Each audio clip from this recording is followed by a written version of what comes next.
Welcome to Nebraska Preps Postgame with your hosts, Mike Sautter and Jacob Padilla. Hey everyone, welcome into Nebraska Preps Postgame. We have a lot to talk about. Yes. Jacob Padilla and I here breaking down. That is Mike Sautter. That's who I is. Yeah, breaking down district basketball, looking ahead to girls state basketball. We are recording this on Tuesday, March 4th, which is all but a couple. Yeah, because left. Moved, on the you boys' got side. pushed back, but so we're we'll do a full boys state preview next week after we have the full field. We want to we want to give the girls what they deserve here with the full preview, but we have to talk about the district finals first because there were the boys district finals is where we're going to spend the majority of our time. to start off here. A lot happened. So especially in Class A. There weren't a ton of upsets in the rest of the classes, but there were almost as many upsets in A as there were in the rest of the classes combined. Yeah, and we'll talk about there's some a lot of wild card points discussions. So we'll bring that up. So anyway, all right, let's start. Papio South handle business. Shout out Bryson Ball for the dunk of the year in the last game. Absolutely, the dunk of the year, no question. Boy. Yes, I don't know why you jumped with him in that moment, but you did. And go find it on our Twitter feeds if you haven't. It's pretty amazing. So Papio South handles business. I actually watched them for the first half in their semifinal game against Northwest. Was the Omaha Northwest. I was there, and they kind of struggled out of the gate a little bit. When I say struggled, they had like 12-point, 15-point lead at halftime, 16 something. But it was a little bit close. It wasn't like a bang right away, right? So they kind of needed to find themselves at halftime, and then came out and did that. And then obviously handle business against Grand Island in the district final game, which I will say this. Shout out to Grand Island and Coach Slough for the work he did with that team this year, because they were making a district final. Yeah. They lost something like 10 of their last 15 or something, and then they win a game that they had to do to put themselves in a position to make it to state, right? Play in that one game winner take all situation for them. So shout out to them. But anyway, Papio South handles business. Yep. Then it got a little funky. Yeah. We'll say other teams that took care of business were Lincoln North Star against Kearney. Yeah. That was close at halftime, and then North Star defensively kind of locked in second half, pulled away. Millard North. And then Millard North. I was at that one. It was also Millard North was kind of in control most of the way. It was kind of close early, and then the ball just stopped going in for Millard South.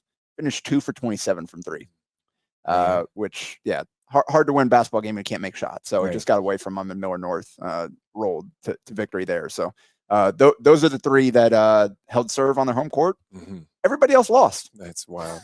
And that, like we said though, like all year we've said at the beginning of the year, it was going to be pretty wide open, and you could see some two seeds winning. Well, that's what happened. The funny thing is so we thought it'd be wide open going into the year, and then kind of at the tail end, we thought they had we figured it out. Yeah, the tiers have been established themselves. Like Northeast had risen to the top in Lincoln. Right. We thought Westside had been playing well all year outside of the losses to Papio South. We thought kind of teams had figured, and then we go out and the ones that we maybe weren't expecting. Northeast falls to Southeast after beating them twice in the regular season. Well, I thought that game would be close. That was the one that was kind of like, okay, this one is a 50-50. Well, 1 or 2. But so Southeast finally breaks through for the third time. Then Southwest after getting drubbed by 40 to Westside goes and beats them on their court. Bellevue West and Creighton Prep, we thought had a chance to be a really good one. Ended up Bellevue West it wasn't a great game. No, so it wasn't awesome. Yeah, even at the end here, outside of Papio South, kind of firmly established themselves and winning. They look really good going in. After that, it's kind of wide open. Right. We thought Millard North had been had figured things out, and then Papio South smacks them on their court. Yeah, that was. And then I mean, that's after Millard North beat Westview. So just kind of, I don't know. It's pretty wide open, but Westview, great season. And then that's the one that is probably the most significant and surprising result. And we saw Papio win a couple of games this season, like knock off some top teams. I don't think anybody expected them to go do it in this moment, but no. To them, they did. So let's start there at the 8-2, 47-45 final, Papillion La Vista. Yeah. And they basically Papio won in the second quarter. They held Westview to 5 points. He had 5 points in 8 minutes against the number two seed in Class A, and phenomenal defensive effort. Papio won despite shooting 39% from the field. They only made 3 threes, and they had 17 turnovers, and they won. Yeah, that's crazy. Kind of a testament to their defense. And I mean, Papio, they were up late. They were up 8 or up 4, and then gave up a 3 with like 10 seconds left, and then turned the ball over on a 5-second violation. So here, Westview, 10 seconds left, ball in their hands, chance to go win the game. Yeah. Get to the rim. John Sims in traffic wasn't able to get the angle to get it in off the glass. And then Papio got the board and hit a free throw. And that was basically it there to seal it. But Bryce Vignes gave him problems. 14 points on 6 of 7 shooting off the bench. That size, man. And that's it's hard. Westview, a lot of athleticism, length, guards that can get up into you. They didn't have a true post. Right. They were more of a 5-out lineup. They had the tallest players were both kind of perimeter players type. 6'4"-ish. Yeah. So not shocking to see a guy like Vignes who he's really athletic, football, by the way. Yeah, he's very athletic. Put in some work there. It's a tough matchup for them, and he can hoop too. Then they have Garrett Malley coming in off the bench. Well, Garrett Malley starting, and then but off the bench. But that's what I mean. They have those two bigs that are very big. Yeah. So wasn't a great offensive game for anybody. Vignes ended up being the difference. There was the one guy that was able to score efficiently, getting in double figures. So, I mean, Westview had a great season. Yeah. And going in, you think, 2 seed. Overall 2 seed. Yeah. Oh, you're feeling pretty good, like win or lose, we got a chance here. And then A3 happened. Yeah. And mentioned Southwest and Omaha West Side. 57-55 was the final there. West Side had a 3 at the buzzer. It's probably a foul. Yeah. Probably. There was also probably a little bit of trying to draw the foul, yes, but there was also a foul. He probably need to call a foul. But Westside got plenty of fouls in that game, but they shot 16 of 33 from the free throw. And that's the thing where now with the way things played out, Westside, because of this, we'll get into it, the wild and all that stuff, but Westside jumped Westview in wild card points from the start of after districts got set. So you go in and say, Westview, they're the 2 seed. As long as the 1 seed doesn't lose, then they've got the wild card. No, because of the games that played out in districts, that ended up flipping. So Westside also lost, and they took the wild card. The reason why, here's why. It had some to do with last night, but not a lot of it. It was more what happened Saturday, because Omaha South is a Division 4. That's how they do the wild card points. Is a Division 4 team, and that hurt, or ended up being a Division 4 team, and that hurt Westview. Westview ended up playing. It was South and South Sioux City. Yeah, South and South Sioux ended up playing. So like that game, because their opponent they played, that win only counted as a Division 4 or whatever. That was the thing. It actually, I talked to numerous people on the phone last night about it, and it actually, Westview people had it figured out that if somehow them and Westview would have lost, that they would have jumped. because of that reason. Yeah. So there's more to that reason, which I can get into right now, unless you. Now go ahead. While we're on here, you go ahead, and then we can dive back into part of it. It's the season-long kind of strength of schedule. It's not just what happened in the one or two games or something. So no, Westview did not get cheated. I've seen that and all that. That's not what happened. What happened was OPS is bad. They're bad right now. Like, it's not great.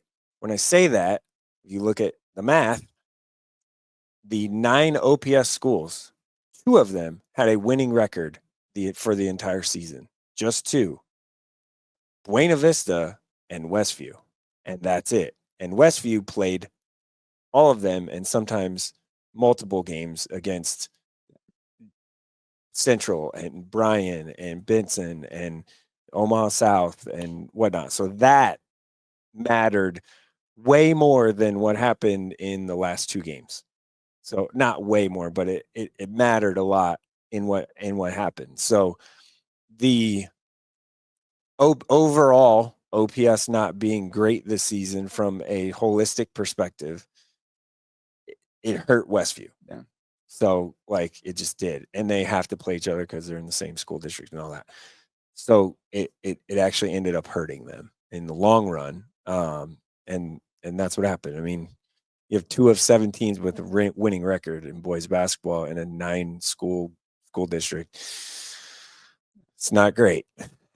So not great. And ultimately, they had the chance to just win the their game, right? Yeah, win the game, not to rely on that, right? And anytime, because of how complicated and how all the games impact each other, you can never feel safe. Like, you can do the math and try to figure it out or whatever, but you ultimately don't go in relying on the wild card.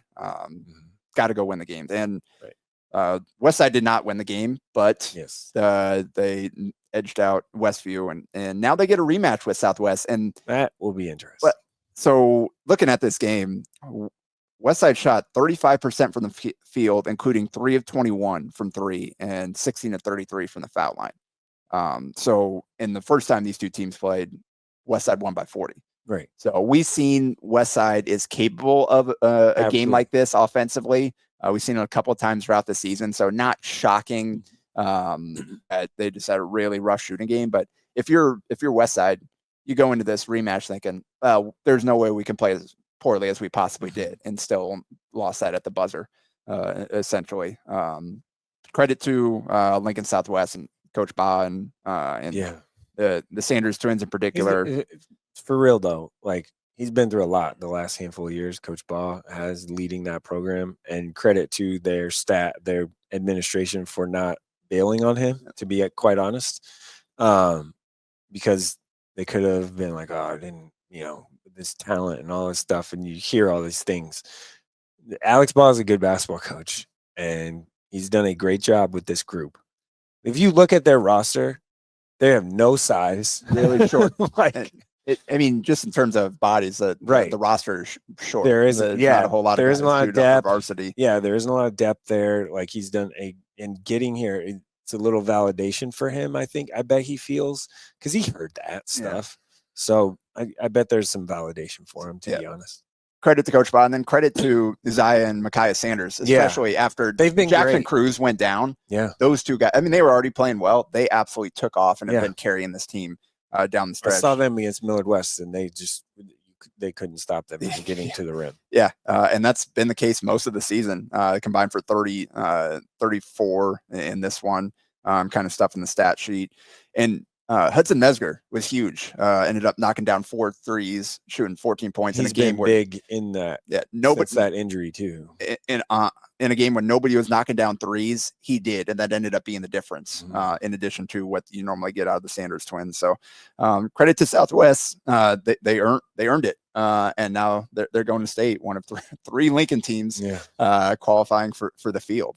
So let's touch on that. You brought that up, and I just want to have that conversation a little bit. 3 Lincoln teams. People making a big deal about 3 Lincoln teams. Whatever. Yes, it's good that happened, right? For some competitive balance and all of that. 100% good. And also, there's a cause and effect, right? So, like, Southwest, Southeast, North Star making it awesome. Also, this is the second time in the last few years. I'm going to do the math. I meant to do it before sitting here, but I think it's the second time. I think the last time it happened was 2021 or 22, where there was no OPS teams that made it.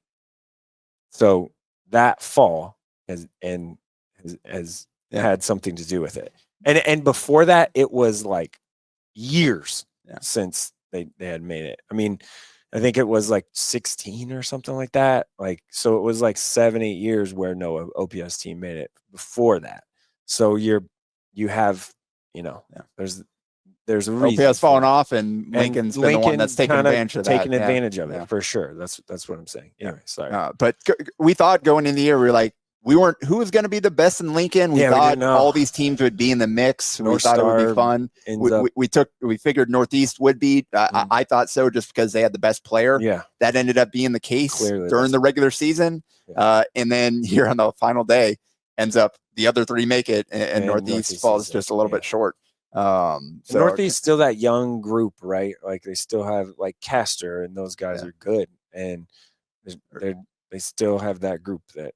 And obviously Southeast and North Star know each other really well. So that first round game is going to be pretty good. Yeah, Southeast 52-47 was the final there against Northeast, and just defensive clinic in the last three quarters. Southeast was down 19-13 after the first quarter. Zaracusan had 12 himself in the first period, nearly outscored Southeast. They held them to 5 points in the second, 11 in the third, and 12 in the fourth. To pull out the win. So again, that's the theme. Like just looking at all these games, defense and poor shot making were the themes of these district games for the most part. And you got to be able to defend this time of year. Shooting's not, especially down in the big arena. The shot line's a little different. Yeah. Probably not going to be a whole lot of. And you can't like get in there and practice. So you got to be able to defend. That's how you win these games. Might not be great. You got to go out and win grinders, and a lot of these teams did so to qualify. They had, balanced 12 points, 8 boards from Prospetti McKendy, 11 points from Mike Nagoy, and 10 points, 10 boards for Chewy Thoat. So Southeast made in. We'll get all Lincoln showdown in the first round there with North Star. Jason Afu gave them a nice spark off the bench to beat Kearney.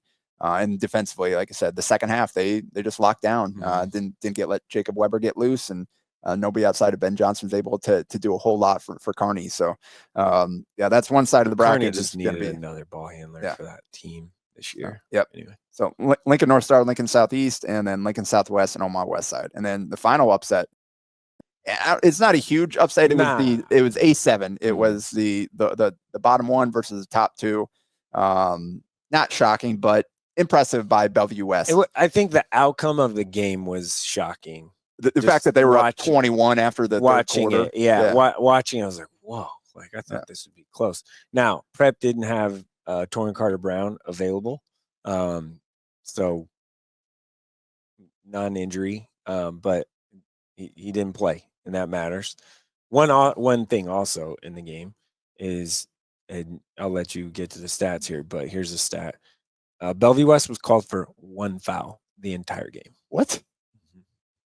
Wow. Yeah.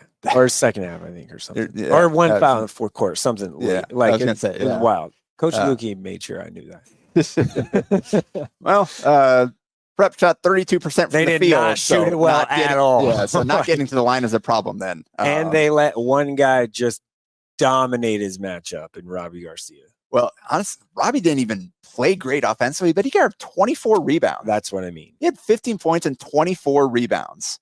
And 7 offensive rebounds. Yeah, he's been a monster rebounder all season, like dropping double-doubles nearly every single game. Broke the career record at Bellevue West for rebounds. Okay, nice. That's insane. Yeah. Think about who's come through there. Yeah. What he's done this season and what that whole team has done, what that coaching staff has done with these young guys. And we said it at the beginning of the year, even before, like back in June, said, man, like they're going to be good late at some point. Yeah. Because of the inexperience of actual playing time on a varsity level. Those kids, that young group outside of Robbie, they were on the team. the last year or two that made it to state and did all those things, but they didn't have play significant minutes at all.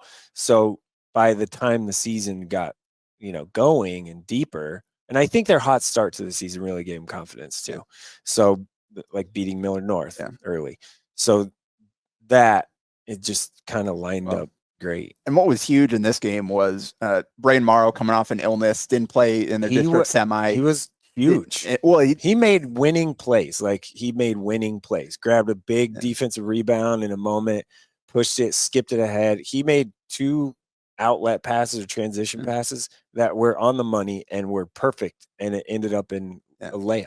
I think he only scored 3 points, hardly took a shot. They didn't need it. What they got Keaton Melcher coming off the bench and filling in for that offensive production they normally get out of Morrow there. 6 of 7 from 3, 18 points. That dude was freshman feeling it. Like it, and good for him, man. Like he was on fire. I shook his dad's hand before the game because I walked by him when I was headed down. And after the game, I said to his dad, I said, "Hey, I'm glad I didn't shake your son's hand because I would have cooled him off." So he was impressive. He can shoot the whatever out of it. And I will say Jacob Coyer's shot making ability. 15 points, 7 of 11, hit a 3. Yeah. He had I didn't know he could do this. So he caught one with a guy on his back and did like the fadeaway off of 1 foot, like mid post, and it went in. And I was like, whoa. Hey. He's got a little post game in there. He can knock down an open catch and shoot 3. Like he's not a guy you run your offense through, but he's really good at taking advantage of opportunities that come to him. I was like, with the defensive attention paid to Garcia and Bryce Johnson. Yeah. He's good at taking advantage of those. You give him a chance, like he can go. And they were finding him and stuff. Like the ball moved. It was good. Like it didn't get sticky. They were good. I thought Bellevue West was really impressive. So that's the thing. In a game where Bryce and Robbie combined to shoot 13 of 32 from the field, they needed other. You had Keaton and Jacob step up and be really efficient, take advantage of their opportunities, and that's how you get a 70-54 win. And again, that was 58-37 after the third quarter, so it wasn't even as close as the final score indicated. Bellevue West held Turnell Parker and Max Jungers to 18 points on 6 of 23 shooting. Combined. That's essentially the ball game right there, because without Carter Brown, they needed those guys to really shoulder the load. And when I said Robbie Garcia dominated his matchup, that's what it meant.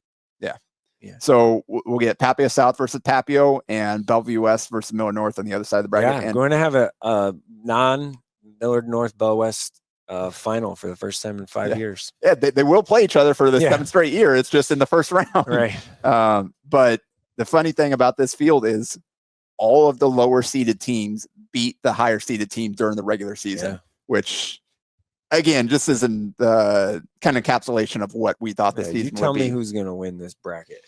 Yeah. Papio South, you got to feel pretty good about them as a favorite going in next week, but it is pretty open. Yeah. It should be make for a very fun handful of days in Class A for sure. All right, let's move on. Let's touch on some of the others. In Class B, the only real upset, it was the 8B8 district, so not huge there, but Gretna East 50, Aurora 40. Yeah. Good job for Gretna East to, after disappointing first round sub-district loss to the rival Gretna, to rally and go to Aurora and beat a good Aurora team to clinch their chance to state. So now the Gretna East girls and boys are going to state. Pretty impressive.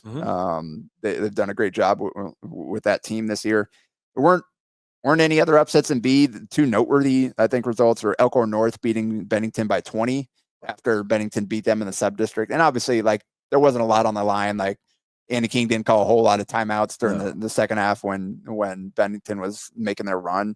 But that being said, to turn around like that after getting beat, like Elkhorn North got handled. Like, they turned the ball over left and right. They just did not play well out at all. Bennington took it to them. So to bounce back and beat them by 20 with the season line. And we remember how last season ended for Elkhorn North, where they kind of blew the game that they should not have and fell short. So I think it shows maturity and growth from that team to handle that in that way, to win in such an impressive fashion there to clinch their first trip to state. So credit to that team. And then the other one, DC West 48, Platteview 44.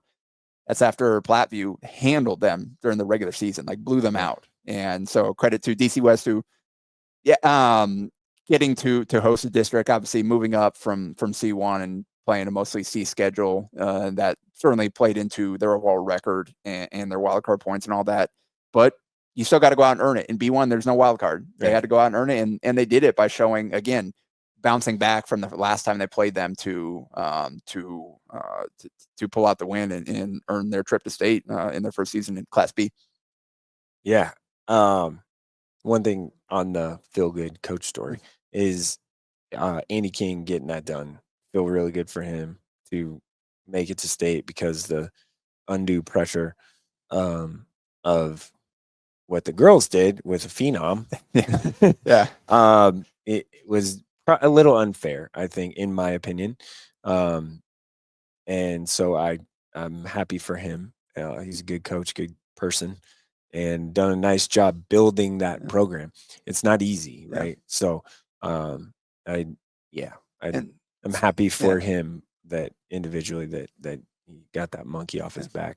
Big game for Sautter Podkowski to lift them to victory, and he is one of our Class B Player of the Year finalists in our NEBPREPS awards voting.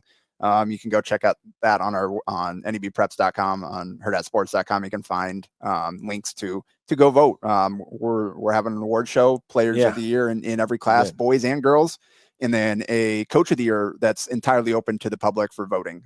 Mike and I will deliberate alongside with the public vote for the Players of the Year, but coaches are all you guys. Go out and vote for, if your coach you feel like did a great job, go nominate, go submit their name, and we'll tally it up and announce the winners at our award show on March 24th. So Podkowski is one of the 4 finalists in Class B there, did a great job of leading his team to state.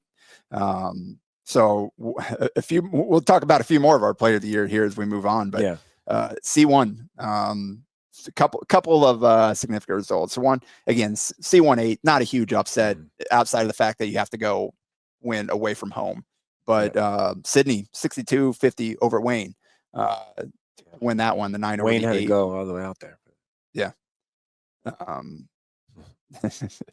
But Sydney, we've known they've gone through some difficult travel situations, gone through about some. I don't want to hear about the travel. I'm so over the people from the east side of the state talk about the travel to the west. Like the Western team, they do that all the time. Like it's all the time. Like, you didn't hear Gretna complaining about their football team and their basketball team having to go to Scottsbluff, did you? No, you didn't. Yeah. So Sydney punched their district finals, by the way, or district games anyway, playoff games. And then the other noteworthy one in C1 is C1-7, the 10 Donovan Trumbull over the 7 Holdridge, and 57-52 was the final there. Holdridge, I believe, got Donovan Trumbull early in the season. They did. So not going to see one of the best players. Yeah, and so we'll talk about Garrett Johnson quickly, and then focus back on Donovan Trumbull. But Garrett Johnson, last week through sub-district and district play, he averaged 31.7 points, 8.9 rebounds, 4.7 assists, 3.3 steals, while shooting nearly 55% from the field, 40% from 3, and nearly 79% from the line. That's what he did last week, and they're still not making it to state. Right. He had 34 points, 10 boards, 3 assists, 2 steals, 16 of 25 from the field. So he scored 34 of their 52 points against Donovan Trumbull. Just a fantastic season, averaged 27 a game this year on ridiculous efficiency, just stuffed the stat sheet. That is kind of, I hated when I saw that matchup, because I'm like, man, those are 2 really good teams, really good players. Would have loved to see both those teams at state. And the fact that they got matched up in the district final was back to Class B. There's still that 1 game left. Yeah. So Pius and Crete, that's correct. Yeah. So that field is not yet set. That got pushed back. It'd be Wednesday, right? Wednesday. Yeah. So, which is very odd, because they don't like to do that with the girls, but the weather. Yeah. I don't know if, I guess they wasn't feasible to move it up to Monday. Yeah, maybe not. Norfolk Catholic and Bergen is another one. A few left. Auburn and who did they play? Why can't I think of this? Auburn and Fillmore Central is another one, and in C2, Cedar Catholic and Sutton is the other one. Yeah. But back to Doniphan Trouble. Yeah. Jack Poppy really came on strong the last couple of games. Had 23 and 11 in 23-11 boards, 6 assists, 4 steals, and a block against Fillmore Central to get to the district final. And then had 19 points, 8 boards, 5 steals, 4 assists, and 2 blocks against Holdridge to lead Doniphan Trouble to state there. So, that been a day one starter for them since freshman year. Is gone to state. He's made it a habit there. So credit to Doniphan Trouble. It'll be good to see them back in Lincoln. Yep. And beyond that, like you said, we still had a few games left, but there's 2 in Class D2 also. It's hard for me not to say Humphrey St. Francis. Archangel Catholic. Yeah, we're going to say Humphrey St. Francis and Medicine Valley. And then Wausau and Sandhill Stedford play each other.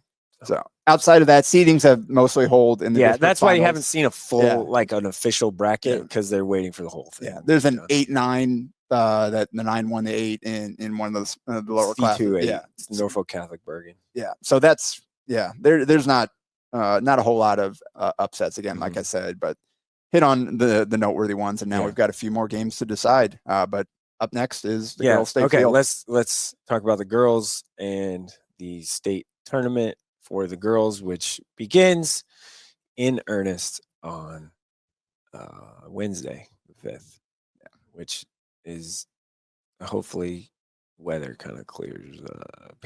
Let's just say this. Hopefully the weather can be cleared off enough for people to get there. People, including me and you, very much. That would be great. Appreciate being able to get down to Lincoln on Wednesday morning. Yeah. Hopefully, whatever. Austin will be there though. Yeah, he's producer Austin's already planning. He's thinking ahead. He's getting down there to make sure he can get there. Be there early. If nothing else, he will be there to provide you all kinds of coverage. But our plan is, like Mike said, with the Western Nebraska travel, some of us are just built different. That's all that it is. That's right. Me, as a former Western Nebraska person, at one point in my life. I would. You claim like 50 different places. I can claim whatever I want. Mike is Nebraska. He's also Kansas. I've lived all over, man. Oklahoma. Never lived in Kansas. Yeah, but I've lived all over Nebraska. Yeah. But not not north, but all across the interstate, basically. And so until you get to the Panhandle, never lived out there.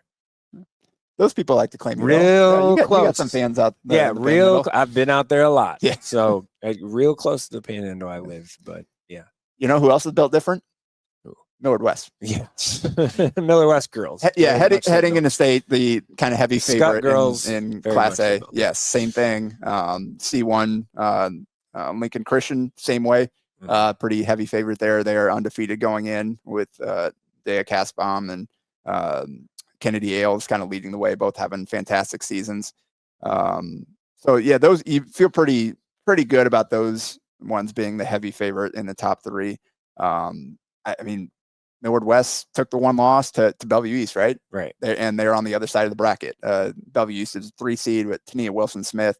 Credit to 1,000 points, by the way, for her in. She's a sophomore. As a sophomore, she did that in the district final. Is that against Papio South? She reached 1,000 points, and I'm like, whoa! In Class A as a sophomore, that's really good.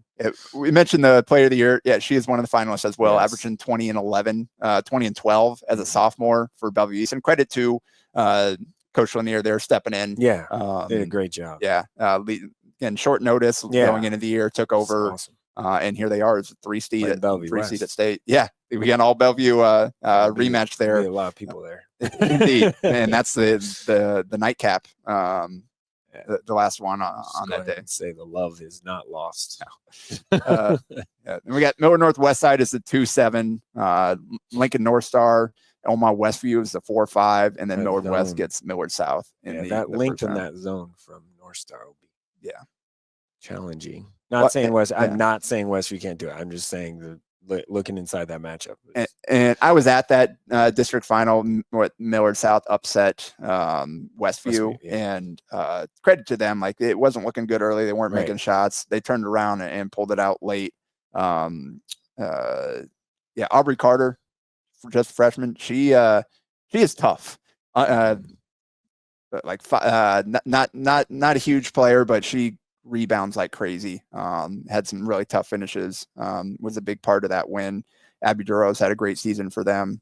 But Westview, hopefully they had a couple of their starters go down with an injury and didn't return. Hopefully they'll be all right. Lucy Fierro, their point guard, Olivia Ross, kind of their senior forward. Hopefully those two will be all right. Had a little bit of time here. Hopefully it wasn't serious because, like you said, with that North Star trapping their zone, their pressure, you need all the ball handlers you can get out there. So yeah, North Star, credit to them, who they've just been really good down the second half of the season, like starting around the HAC tournament, and since then they've just been playing at a really high level. Annie Liu, yes, she's a good player. Also on that Player of the Year finalist list for us, along with Neely Gessert, who I think everybody knows about her at this point. And yeah, it's going to be fun to kind of watch this field play out. There are a lot of good young players. I mentioned Carter, we mentioned Wilson Smith, Bellevue West, led by a couple of freshmen, Denilah Tatum and Stevie Harley. Two freshmen kind of leading the way for them in scoring. Really young team. I think safe to say, just like the boys, probably ahead of schedule for where you thought they'd be going in the year, getting a 6 seed and qualifying for state. So credit to Coach Bacon and that group for getting there. So looking forward to seeing how this field plays out. And B, mentioned Scott, heavy favorite. But their one loss, Lincoln Pius X, right? Who is on the other side of the bracket. So wouldn't be a rematch until the final. East, though. So they played earlier, but Pius won. It was close-ish. But that was also one of those weekends where Gretna wasn't full strength due to club sports stuff. Yeah. So we'll see, right? Like that one could be. I'm not calling for an upset. I'm just saying what happened. Yeah. Oh, yeah. Gretna East, good program. Right. Carly Williams. Weekday Wade. Yep. I wonder what the outfit's going to be. Is it going to be the Argyle black and yellow sweater first? Does he go back to the classics or does he try something new? Yellow suit, yellow pants. It's something. It'll be something. Yeah, you'll be able to spot him on the sideline with no problem there. Yeah, so Scott Norris is the first round. Bennington, Sydney is the 4-5 there. Pius, Gretna East, and then the 3-6 is Waverly and York. And I mean, you look at Molly Ladwig is again Player of the Year finalist for us. Obviously, the Buffalo commit. Only 3 Division I commits in this in the field this year with the Gessert twins. With the Gessert twins for Millard West, both going to Creighton and Ladwig going to Buffalo. So not quite the top end talent. We've got some younger players that we talk about that'll have a chance down the road, but just in terms of commits, we only have 3 Division I. So especially in B, the strength of these teams is the balance. Yeah. Like you don't have a lot of teams. Some good depth. Yeah. Scott with Ladwig kind of leading the way there. Waverly York is a match. They know each other pretty well. Yeah. Yep. Waverly, York, Norris, Bennington, like all these teams are teams that are really balanced where you don't necessarily have one star. You got a lot of different players that make an impact. Sydney, Austin, producer Austin, Sydney team making it. Built different. Yeah. Both Sydneys. Also underrated, I will say. Tyler Shaw in the state tournament got his first couple wins a couple years ago. 100%. You never know. Get the first win. You never know what happens. Producer Austin's hometown was Sydney. Or ish, I guess. Went to school there. Different than where he lived. Anyway. Sydney is indeed my hometown. Yeah, Did live there. I thought you lived in the country or something. No. Oh. The Panhandle is not just all country. No, I'm sorry. I know that. Jacob does not know that. I know that. You're right. Okay. We're united against JP. That is correct. Jacob would be like, Sand Hills, what's that? Anyway, C1. Casbom leading the field and scoring at 20 a game, obviously undefeated. Heavy favorite. Yeah, heavy favorite. Couple other players. Arlington senior Britt Nielsen. Here's the deal, though. Lincoln Christian's a heavy favorite, but I'm pretty sure North Bend knows what they're doing as a coaching staff. North Bend, Bridgeport. We've got some teams that have been to Lincoln, several times. Minden, obviously volleyball, a lot of experience down at state with the same players, with Maddie Camery and Mila Emery leading the way for them. You got another Emmanuel at North Bend Central. kind of getting through the end of the cycle there, but Lindsay's having a great season. Lauren Stir up there. So a lot of players in C1. When you get to C1 and below, the volleyball teams were pretty good, and then same athlete stuff. Yeah. Hey, multi-sport. Wow, imagine that. Milford's got a freshman, Shayla Rautenberg, that's 6'2", 6'3" posts there, having a great season as well. So a lot of players to watch in C2 or in C1. In C2 there, Johnson Brock is the 1 seed, 25-1. This season they get GACC in the first Garden round. Angels, yeah. Yep. Elkhorn Valley and Cross County is the 4-5. Got Crofton Utan is the 2-7, and then Oakland Craig Homer in the 3-6. Yeah. I thought you said you were Oakland Craig Homer. You said it kind of fast. Yeah. I am a little bit. Yeah. I like those guys. Yeah. Coach Kuzinski does a great job out there. Yeah. Fun team with Briar Ray and Addie Rennerfeld kind of leading the way there. Has that football coach on his staff, though, so that's questionable. You had probably the player to know in the field is Taryn Ottoman from Johnson Brock, averaging 18 points, almost 9 boards, almost 3 steals a game. Miley Takota is another really good player for UTAN there. Carly Broberg, senior for Elkhorn Valley, is averaging almost 17 a game. So we've got some good players to watch in C2 as well. And D1, the 1 seed, Pender, again. Pretty heavy favorite there too. Maya Oliver, and good to see Hadley Walsh was able to get back from that injury at super Sokol. Key for them. Yeah, it's those two kind of carrying the way, and then Madeline Oliver filling in there as well. So again, it's another team that knows what they're doing at state, and they had another good season, 25-2 on the year. Again, with Oliver leading the way, they get Howells Dodge in the first round. The 4-5 is Superior and Alma, and Superior. Reagan Myers, just a sophomore, double-double this season. Volleyball court. She was really caught my eye in volleyball. Yeah, really dominant volleyball. Yeah. Turns out that translates to basketball as well, yeah, where she's been dominant this season. So another young player that will be fun to watch if you're going to be there watching that class. Elm Creek and Diller Odell is the 2-7 matchup. Elm Creek just one loss on the season. Diller Odell has the field's leading scorer in Miley Weirs, is averaging 23 points a game, 6 boards, 4.5 steals, 3 assists. So stat sheet stuffer there. Let's see, the final matchup is 3 Southwest against 6 Cedar Catholic there, the nightcap there. So over at Devaney. That's the field in D1. Again, feel pretty good about Pender, but got some other good teams too. They're gonna have to earn it. In D2, Shelton's been kind of the number 1-ish all year, but 25-1. I'm gonna say look out for Fall City Sacred Heart for the been there, done that reason, right? Like if coaches, brothers, they've been there a lot. Sacred Heart, the 2 seed there. So Shelton gets Wilcox Hildreth in the first round. The 4-5 is Dorchester and Silver Lake. Sacred Heart gets Anselmo Myrna. Jeez, sorry to talk too fast. Yeah, no, I'm not going to. You've ever been there? I have not. I have. Yeah.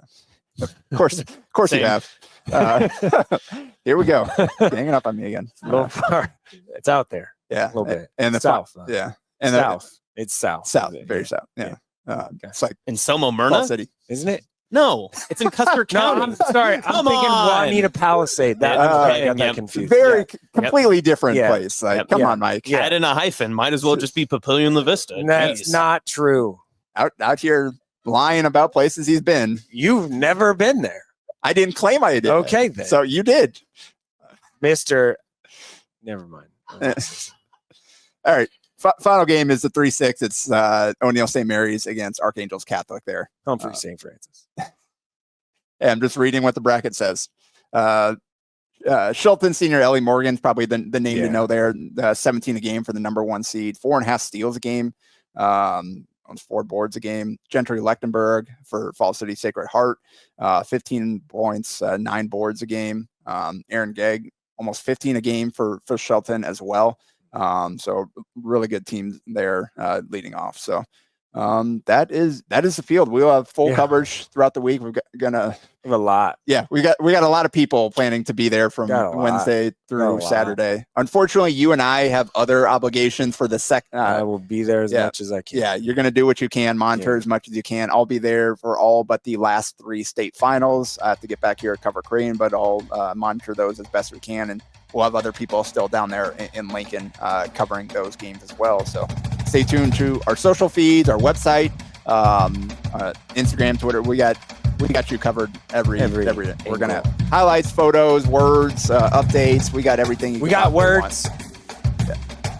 Cool. You want to give the final words and close this thing out?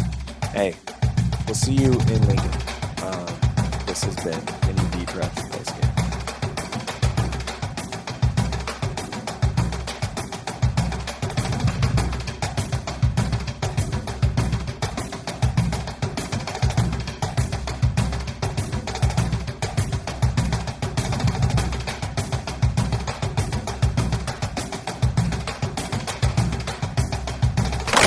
A Hurrdat Sports Network production.